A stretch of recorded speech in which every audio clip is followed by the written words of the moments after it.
Capitolul 4. Esența. Ceea ce îl face frumos și adorabil pe orice copil nou-născut este esența sa.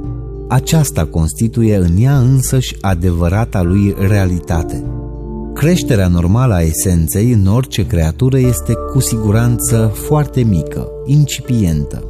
Corpul uman crește și se dezvoltă în acord cu legile biologice ale speciei. Cu toate acestea, asemenea posibilități rezultă a fi, prin ele însele, foarte limitate pentru esență. Incontestabil, esența poate crește prin ea însăși fără ajutor, doar într-o foarte mică măsură.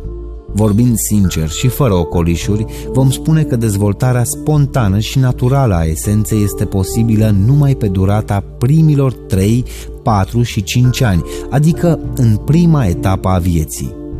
Lumea crede că dezvoltarea și creșterea esenței se realizează întotdeauna în mod continuu, în acord cu mecanica evoluției, însă gnosticismul universal arată în mod clar că aceasta nu se întâmplă astfel. Cu scopul ca esența să crească mai mult, trebuie să se întâmple ceva foarte special, trebuie să se realizeze ceva nou.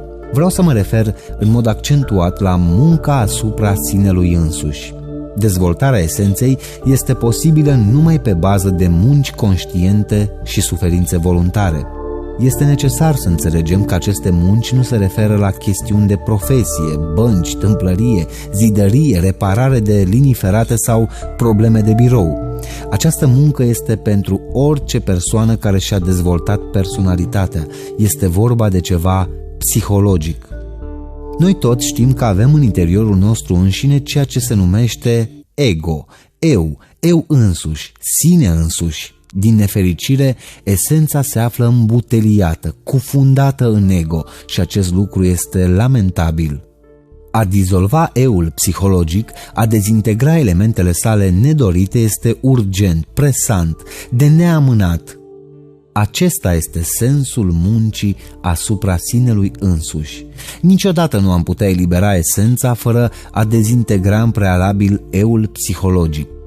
În esență se află religia, Buddha, înțelepciunea, particulele de durere ale Tatălui nostru care este în ceruri și toate datele de care avem nevoie pentru autorealizarea intimă a ființei.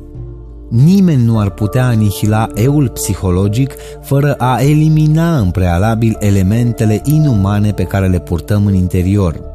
Avem nevoie să reducem la cenușă cruzimea monstruoasă a acestor vremuri, invidia care, din nefericire, a ajuns să se transforme în resortul secret al acțiunii, lăcomia insuportabilă care a făcut viața atât de amară, dezgustătoarea bârfă, calomnia care produce atâtea tragedii, bețiile, mizerabilul desfrâu care este atât de urât, etc., etc.